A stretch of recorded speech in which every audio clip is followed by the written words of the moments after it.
Hello viewers and learners, আশা করি তোমরা ভালো আছো। তো এই ভিডিওতে আমি বলবো যে ক্রয় ফেরত সংক্রান্ত, ঠিক আছে?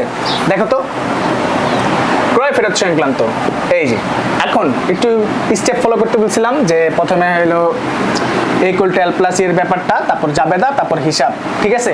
এটা বলছিলাম আমি। হ্যাঁ, এখন দেখো তো। আচ্ছা, এক নাম্বার বাকিতে বা ধারে পণ্য ক্রয়, এটার ব্যাপারটা কিন্তু তুমি এর আগের ক্লাসে কিন্তু পেয়ে গেছো, তাই না?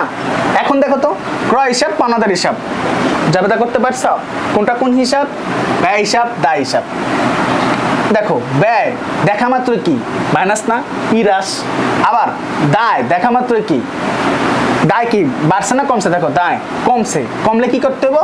বাড়াই দিতে হবে, এল বৃদ্ধি, ঠিক আছে? এখন এখন হলো নতুন গুলা, এটা আমি রিলেটেড কেন রাখছি একটু বুঝবা। দেখো ক্রয় ফেরত বা বই ফেরত একই কথা। এখন ক্রয় ফেরত মানে কি? ধরো আমি একটা 10টা কলম নিলাম, 10টা কলম আমি নিছি, বাকিতে নিছি, কিন্তু আমি টাকা দেই নাই। এখন সে কি করছে? যার থেকে নিছিলাম সে 2টা কলম ডিফেক্ট দিয়ে দিছে, যে 10টা কলমেতে 2টা কলম ডিফেক্ট, মানে নষ্ট দিয়ে দিছে। বাসায় এসে চেক করলাম, চেক করে দেখলাম যে 2টা কলম নষ্ট আছে। তো আমি 2টা কলম কি রেখে দেবো? না, 2টা কলম আমি কি করব? আমি দিয়ে দিব। আচ্ছা, তো যখন আমি দিয়ে দেই, কারে দেই? যখন আমি বাকিতে কিনছিলাম, বাকিতে যখন কিনছিলাম ক্রয় হিসাব, পাওনাদার হিসাব, তাহলে আমি যখন ফেরত দিয়ে দিই, কারে ফেরত দিই? এই যে পাওনাদারটা না, পাওনাদার হিসাব, ক্রয় ফেরত হিসাব, ঠিক আছে? এখন দেখো কোনটা কোন হিসাব? ক্রয় ব্যয় হিসাব, ঠিক আছে? আচ্ছা, পাওনাদারটা না, পাওনাদার দায় হিসাব, ওকে? ক্রয়টা দেখো, ক্রয় সব ব্যয়, কিন্তু ক্রয় ফেরতটা কি? ক্রয় ফেরতটা আমার আয়, এই ক্ষেত্রে আয় দিয়ে করতে হবে, ঠিক আছে? এখন আয় হলে তাহলে দায়, দেখো তো দায় যখন বৃদ্ধি মানে ডেবিট হয়, ডেবিট হলে কি আমার এল কি করতে হবে? হ্রাস করতে হবে। বলছিলাম যে দায় বাড়লে আমার কমাই দিব, দায়ের সময় উল্টা। আচ্ছা, এই যে ক্রয় ফেরতটা আমার আয়, আয় দেখা মাত্র কি বৃদ্ধি, ই বৃদ্ধি, ই বৃদ্ধি। আচ্ছা, এখন দেখো নগদে ক্রয়কৃত পণ্য ফেরত দেওয়া হলো। এখন এই ব্যাপারটা বুঝো, নগদে ক্রয়কৃত পণ্য ফেরত দেওয়া হলো মানে হলো, ধরো আমি একটা জিনিস কিনলাম, এটা কিন্তু নগদেই কিনছি, নগদে ধরো 10টা কলম আমি কিনলাম, হ্যাঁ? এখন বাসায় এসে চেক করলাম যে 2টা আমার কলম ডিফেক্ট করছে।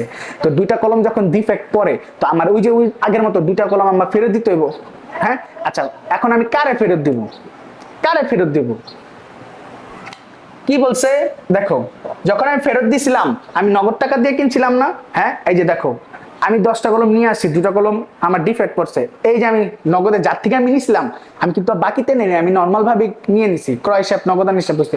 তো আমি যখন এই যে নিছিলাম, এই যে আমি যখন ফেরত দিলাম, হ্যাঁ, ফেরত দিলে 2টা কলম ডিফেক্ট, তো সে 2টা কলমের দাম দিয়ে দিবে। তো দাম দিয়ে দিলে কি হবে? নগদান হিসাব, ক্রয় ফেরত হিসাব। যেহেতু সে নগদে টাকাটা দিছে, আমার নগদ টাকাটা দিয়ে দিছে, আমি আবারও বলতেছি, ধরো আমি 10টা কলম আমি নিছিলাম নগদেই, কিন্তু আমার 2টা কলম নষ্ট করছে, কোনো একটা কারণে নষ্ট করে গেছে। এখন আমি ওই কলমটা কি করলাম? আমি ফেরত দিতে গেলাম, হ্যাঁ? তো এই যে ভাই আমার এই 2টা কলম নষ্ট হয়েছে, আপনি আমার এই 2টা কলম ফেরত দিয়ে দেন বা টাকা দিয়ে দেন।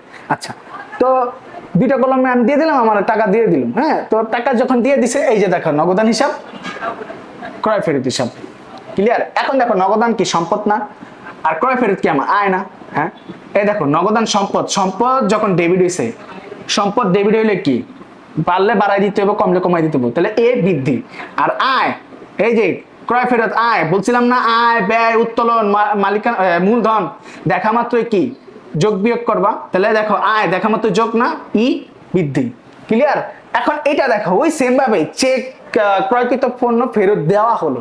আচ্ছা, ধরো ওই যে 10টা কলম আমি যখন আনছিলাম, হ্যাঁ, 10টা কলম আমি আনছিলাম, চেক দিয়ে আনছি, ধরো এই যে চেক দিয়ে আমি আনলাম, হ্যাঁ, আনার পরে আমি দেখলাম যে ভাই 5টা কলম তো নষ্ট, কারণ 5টা কলম আমি যখন চেক দিয়ে আনছি, 5টা কলম আমার ডিফেক্ট, আমার এই কলমগুলো আমার ফেরত দেওয়া লাগবে না। আচ্ছা, তো ওই দোকানে আমি আবার গেলাম, যাওয়ার পর আমি কি করলাম? ভাই এই যে আমার 5টা কলম ডিফেক্ট করছে, এই যে আমার নিয়ে নেন। তো সে কি করলো? আমার চেকটা কিছু অংশ, তার ফুল টাকাই তো নিছিল, তখন কিছু অংশ কেটে সেও আমার একটা চেক ধরাই দিল, যে নেন ভাই আপনি এই টাকাটা নিয়েন। তো আমি নিয়ে এসে বললাম না, দেখো তো প্রথমে কি হইতাছে?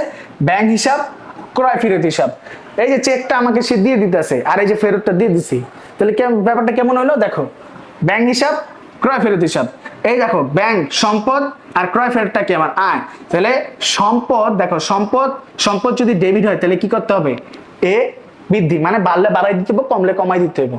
এর আগে ভিডিওতে দেখবা কিন্তু ছকটা। ক্রয় ফেরত হিসাব এই যে একটু আগে দেখো যত প্রকার ক্রয় ফেরত ছিল সবগুলাই তো আয় হইতাছে, তাই আয় দেখা মাত্র কি যোগ। দেখছো এইভাবে সহজভাবে বুঝে নিবা, সহজভাবে কোনটা প্রথমে হইলো কিভাবে আসতেছে জাবেদা আমরা কিভাবে করব, হিসাবটা আমরা চিনবো আর কিভাবে হ্রাস বৃদ্ধি করব, সিরিয়ালে যে মেনটেন করবো তার ইজিলি অঙ্ক মাথায় ঢুকে যাবে। তাহলে আজকের মতো এই পর্যন্তই, দেখা হবে নেক্সট ভিডিওতে, সেটা হলো বিক্রয় ফেরত। ঠিক আছে।